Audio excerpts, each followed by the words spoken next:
रहमान रहीम। अस्सलाम वालेकुम स्टूडेंट्स, कैसे हैं सब लोग। उम्मीद करता हूँ सब लोग खैरियत से होंगे। Welcome to Falcon academy. आज इस वीडियो में आपके साथ शेयर करने जा रहे हैं assignment number 2 English 501 history of English language. ये है इसकी आप ये स्प्रिंग 2022 की ये असाइनमेंट नंबर 2 है। इसके टोटल मार्क्स जो हैं वो 20 हैं और लेक्चर नंबर 21 से लेकर 32 में से ही ये असाइनमेंट आई हुई है। आप अगर इनको पढ़ना चाहते हैं तो आप इनको पढ़ सकते हैं।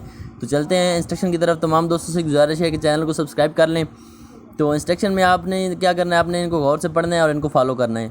असाइनमेंट अगर आप इंस्ट्रक्शन को फॉलो नहीं करते तो आपके जो मार्क्स हैं वो खामखा में कट सकते हैं। तो असाइनमेंट इंस्ट्रक्शन है जी, upload your assignment in proper format. आपने प्रॉपर फॉर्मेट में इसको आपने अपलोड करना है। MS वर्ड फाइल होनी चाहिए आपकी, करप्ट फाइल नहीं होनी चाहिए वरना आपको 0 मार्क्स मिलेंगे। और असाइनमेंट जो है आपकी वो 100% पे जूम्ड इन होनी चाहिए। उसके बाद प्लेजरिज्म से आपने अवॉइड करना है। प्लेजरिज्म वर्क को हमेशा 0 मार्क्स मिलते हैं। और आफ्टर द ड्यू डेट आपने असाइनमेंट को सबमिट नहीं करवाना। ड्यू डेट से पहले आपने इसको सबमिट करना है और आपने वाया ईमेल इसको नहीं करना, बल्कि आपने इसको प्रॉपर जो असाइनमेंट का एक टैब दिया होता है LMS के अंदर, उसी के अंदर जाके आपने इसको सबमिट करवाना है। उसके बाद कॉपी पेस्ट आपने बिल्कुल नहीं करना। आपने जस्ट आइडिया लेना है। इंटरनेट से भी आप आइडिया ले सकते हैं, अपने हैंडआउट से भी आइडिया ले सकते हैं और इस सोल्यूशन से भी, यूट्यूब से भी आप अपना आइडिया ले सकते हैं। लेकिन आपने लिखना अपनी वर्डिंग में। और आपका जो फॉन्ट साइज़ है वो 12 होना चाहिए और टाइम्स न्यू रोमन के अंदर आपने इसको सब लिखना है। तो चलते क्वेश्चन, एक ही क्वेश्चन आपको दिया हुआ है, 20 नंबर का क्वेश्चन है। इसको आप गौर से पढ़ें। अगर आपको क्वेश्चन की अच्छी तरीके से समझ आ जाएगी तो आपके लिए असाइनमेंट को सॉल्व करना आसान हो जाएगा। तो है जी क्वेश्चन नंबर 1 है जी, invention of printing about the middle of the 15th century exercise a far reaching influence on all the vernacular languages of Europe. कि वो कह रहा है कि जब प्रिंटिंग की इन्वेंशन हुई, जब प्रिंटिंग की जब इजाद हुई थी, कहीं दरमियान में जाके हुई है 15 सेंचुरी, जो 15वीं सदी थी उसके मिडल में जाके प्रिंटिंग प्रेस की इजाद हुई है, जिसकी वजह से उसने उस प्रिंटिंग प्रेस के इन्वेंशन ने जो बाकी लोकल लैंग्वेजेस थी यूरोप की, सब पे उसका एक गहरा असर हुआ है। जब प्रिंटिंग प्रेस पहले दुनिया में नहीं थी और जब 15 सदी के दरमियान में प्रिंटिंग प्रेस इजाद हो गई तो उसने बड़ा एक गहरा, जो भी उस वक्त यूरोप में लैंग्वेजेस बोली जाती थी उन पे एक गहरा असर उसने छोड़ा। ये आपको वो सिनेरियो बता रहा है, आपने सिनेरियो को समझना है। Keeping in view this statement, इस स्टेटमेंट को आपने अपने जहन में रखते हुए आपका क्वेश्चन है, discuss any 4 effects of printing press on English language during 1500 to 1650। कि आपने क्या करना है कि आपने इस स्टेटमेंट को मद्देनज़र रखते हुए आपने डिस्कस करना है कोई से 4 बेसिक पॉइंट, कोई 4 इफ़ेक्ट्स आपने लिखने के प्रिंटिंग प्रेस ने जब सब लैंग्वेजेस पे अपना असर डाला। तो जो इंग्लिश लैंग्वेज पे उस सदी में जो प्रिंटिंग प्रेस ने असर डाला था वो आपने 4 असरात लिखने के, भाई कौन कौन से 4 असरात प्रिंटिंग प्रेस की वजह से इंग्लिश पे आए थे 15 सदी के दरमियान में। तो ये आपका क्वेश्चन है, बहुत आसान सा क्वेश्चन है, इसमें कोई ज़्यादा सेंस नहीं है।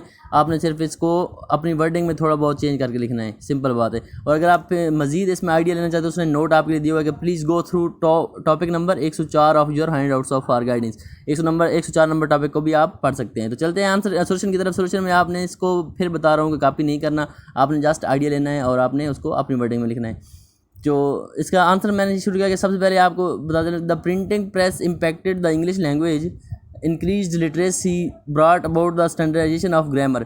कि जो प्रिंटिंग प्रेस थी उसकी वजह से जो इंग्लिश पे असरात हुए कि लिटरेसी रेट इंक्रीज़ हो गया और जो ग्रामर की स्टैंडर्डाइजेशन की तरफ चली गई, चीज़ें स्टैंडर्डाइज होना शुरू हो जाए इंग्लिश में ना। फॉलोइंग्स आर द 4 इफेक्ट्स, क्योंकि उसने आपसे 4 इफेक्ट पूछे हैं इंग्लिश लैंग्वेज पे प्रिंटिंग प्रेस के, तो वो आपने लिखने हैं। Following are the 4 printing effects of printing press on the English language during 1500 to 1600। कि ये वो फॉलोइंग 4 इफेक्ट्स थे। पहला इफेक्ट क्या था, लिटरेसी रेट इंक्रीज्ड। सबसे पहला इफेक्ट ये हुआ प्रिंटिंग प्रेस की वजह से कि लिटरेसी रेट इंक्रीज़ हो गया, लोगों का लिटरेसी रेट बढ़ गया, लोगों को तालीम हासिल करना लोगों ने ज़्यादा शुरू कर दिया। दूसरा है जी इंक्रीज्ड बुक्स, के बुक्स का ज़ख़ीरा बढ़ गया। जब प्रिंटिंग आई, पहले प्रिंटिंग नहीं होती थी तो लोग हाथों से किताबें लिखते थे, तो किताबों की तादाद बहुत ज़्यादा कम थी। लेकिन जब प्रिंटिंग आ गई तो लोग जो किताबों की तादाद थी वो बेइंतहा बढ़ गई। तो दूसरा ये अफेक्ट हुआ। तीसरा लैंग्वेज स्टैंडर्डाइजेशन, जो आपकी इंग्लिश लैंग्वेज थी वो स्टैंडर्डाइजेशन की तरफ चली गई, वो एक स्टैंडर्ड लैंग्वेज बन गई। क्योंकि जब तक एक चीज़ रिटर्न में नहीं आती तो वो उसकी चीज़ें चेंज होती रहती हैं, जब एक चीज़ रिटर्न में आ जाती है तो वो फिर उसके स्टैंडर्ड सेट होना शुरू हो जाते हैं। तो ये तीसरा था। चौथा है जी लैंग्वेज प्रिजर्वेशन, पहले लैंग्वेज का कोई रिकॉर्ड नहीं होता था, कोई रिकॉर्ड नहीं था कि क्या फ़लाँ टाइम में कौन सी लैंग्वेज यूज़ हुई है क्या। तो जब प्रिंटिंग प्रेस आ गई, जब चीज़ें प्रिंट होना शुरू हो गई, तो फिर लैंग्वेज प्रिजर्व हो गई, लैंग्वेज हमेशा के लिए महफूज हो गई। अब आज हमें पता चल जाता है कि भाई 15 सेंचुरी में लैंग्वेज, इंग्लिश लैंग्वेज कैसी थी, 16 सेंचुरी में कैसी थी, 17 में कैसी, और जैसे जैसे टाइम बढ़ता गया, अभी हम अगर हिस्ट्री को ट्रेस करते हैं तो तमाम लैंग्वेज का जो मवाद है वो प्रिजर्व पड़ा हुआ है। तो ये सारा प्रिंटिंग प्रेस की वजह से हुआ है। तो ये 4 वजूहत हैं, इनको आपने अभी थोड़ा बहुत आपने इनको डिस्कस कर लेना है, क्योंकि 4 वजूहत आपको बता दी हैं। तो ये 20 नंबर का क्वेश्चन है, तो आपने इनको थोड़ा बहुत एलेबरेट भी करना है, आपने इनको एक्सप्रेस करना है। तो लिटरेसी रेट इंक्रीज में आप कह सकते हैं, as we know printing press was introduce during 15th century, कि 15th सेंचुरी में प्रिंटिंग प्रेस इंट्रोड्यूस हुई थी। It has influence every language and English language as well, इसने तमाम लैंग्वेज, इंग्लिश के साथ साथ तमाम लैंग्वेज को असरअंदाज हुई है। As the printing press introduced, it effects on the literacy rate of the people. As result, literacy rate of the people rapidly increase. तो जैसे ही प्रिंटिंग प्रेस आई, उसकी वजह से बहुत ज़्यादा लिटरेसी रेट जो इंक्रीज़ हो गया, क्योंकि इसने लिटरेसी रेट को बहुत ज़्यादा इफेक्ट किया, लोगों को मटेरियल प्रोवाइड किया रैपिडली। तो ये जो लिटरेसी रेट था वो अचानक तौर पर बढ़ गया लिटरेसी और प्रिंटिंग प्रेस की वजह से। When the printing press was invented, there was a shift from the laborious manuscript making to the codex printing, allowing many copies of written work to be quickly created. तो पहले क्या होता है, पहले जो लेबर्स थी वो हाथों से लिखती थी तमाम जो मवाद था, लेकिन जब प्रिंटिंग प्रेस आ गई तो उसने अलाउ किया कि वो बहुत ज़्यादा मटेरियल को छाप के रख रहे थे, जिसकी वजह से जो लिटरेसी रेट था वो बढ़ना शुरू हो गया। In term providing great access to information for all and providing the framework for the gradual transformation to the society literacy. मतलब वो ये कह रहा है कि जब प्रिंटिंग प्रेस आ गई उसकी वजह से बहुत ज़्यादा मटेरियल अवेलेबल हो गया, तो जिसकी वजह से लिटरेसी रेट बढ़ गया। तो आपका इसका सारा लबल लुबाब यही है, आप इसको देख के थोड़े बहुत अपनी वर्डिंग में चेंज करके आप लिख सकते हैं। नेक्स्ट है जी standardisation of language, language standardisation की तरफ चली गई प्रिंटिंग प्रेस की वजह से। Printing press plays a vital role in the language standardisation during this period. इस पीरियड के दौरान लैंग्वेज स्टैंडर्डाइजेशन के लिए बड़ा अहम किरदार अदा किया था प्रिंटिंग प्रेस ने। Due to printing press language grammar and spelling of the words were leading towards standardisation. Printing press की वजह से जो लैंग्वेज के ग्रामर थी, जो स्पेलिंग ऑफ द वर्ड्स थी, वो स्टैंडर्डाइजेशन की तरफ चली गई, क्योंकि वो एक रिकॉर्ड में आ गई।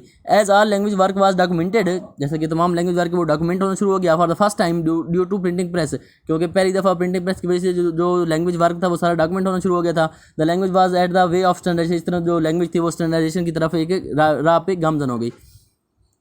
और ये इसी के भाई लैंग्वेज स्टैंडर्डाइजेशन की तरफ चलेगी, आपने इसको देख करके अपनी वर्डिंग में थोड़ा बहुत लिख लेना है। और आगे है जी इंक्रीज्ड बुक्स एंड मटेरियल, जो बुक्स थी वो बढ़ गई और मटेरियल बढ़ गया और कास्ट बढ़ गई। सबसे बड़ी कास्ट कम हो गई, जब आपकी एक चीज़ ज़्यादा हो जाती है फिर उसकी कास्ट कम हो जाती है, इसलिए जब किताबों की तादाद बढ़ गई तो किताबों की पहले बहुत ज़्यादा महंगी किताबें थी, लोग अफोर्ड नहीं कर सकते थे, लेकिन जब प्रिंटिंग प्रेस आ गई उसकी वजह से किताबों की तादाद जो थी वो ज़्यादा हो गई और कीमतें कम हो गई। By 1500 there was some 40,000 different edition with over 6 lakh copies in the print, कि 1500 में ये सारी वो तादाद बता रहा है कि इतनी एडिशन में से ये कॉपियाँ मौजूद थी। The printing press had dramatic effects on European civilisation. Printing press की वजह से एक ड्रामेटिक किस्म का यूरोपियन सिविलाइजेशन में एक चेंज आ गया। It's immediate effect was the it's spread information quickly and accurately. सबसे जो मेन जो इफेक्ट था वो ये था कि इसकी वजह से जो इन्फॉर्मेशन थी वो बहुत ज़्यादा तेज़ी से फैलना शुरू हो गई और किताबें और जो मटेरियल था वो दिन ब दिन बढ़ता गया। This helped create a wider literate reading public. So during the 15th century, the invention of printing press has increased the production of books and the reading material. तो हम ये कह सकते हैं कि जब भाई 15वीं सदी के अंदर जब प्रिंटिंग प्रेस इंट्रोड्यूस हो गई तो इसकी वजह से जो बुक्स हैं वो ज़्यादा छपना शुरू हो गई, जिसकी वजह से जो रीडिंग मटेरियल था वो काफ़ी तादाद में हमारे पास मौजूद था, जिसकी वजह से लोगों का जो लिटरेसी रेट भी बढ़ा, लैंग्वेज स्टैंडर्डाइजेशन की तरफ भी चली गई और लोगों के लिए सस्ती बुक्स भी लोगों को प्रोवाइड हो गई। तो ये 3 थी। चौथा है जी लैंग्वेज प्रिजर्वेशन, कि भाई लैंग्वेज भी प्रिजर्व हो गई प्रिंटिंग प्रेस की वजह से। ताकि प्रिजर्वेशन बेसिकली क्या है कि भाई लैंग्वेज को महफूज किया, जब प्रिंटिंग फॉर्म में लैंग्वेज होगी तभी वो महफूज होगी। Language preservation is the effort to prevent languages from becoming unknown, कि लैंग्वेज प्रिजर्वेशन इस चीज़ को कहते हैं कि किसी भी लैंग्वेज को अननोन होने से बचाने के लिए हम उसको प्रिजर्व करते हैं, महफूज करते हैं। A language is at risk of being lost when it is no longer taught to younger.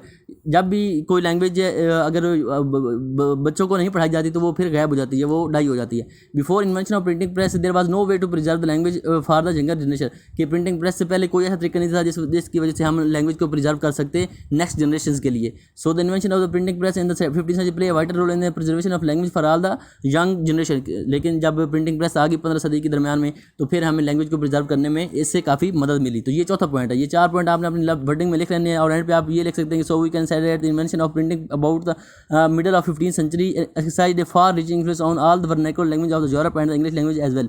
कि जो प्रिंटिंग प्रेस थी उसने तमाम लैंग्वेज पे और इंग्लिश पे बहुत ज़्यादा अपना गहरा असर छोड़ा। तो आपने ये 4 इफेक्ट आपने लिख लेने हैं।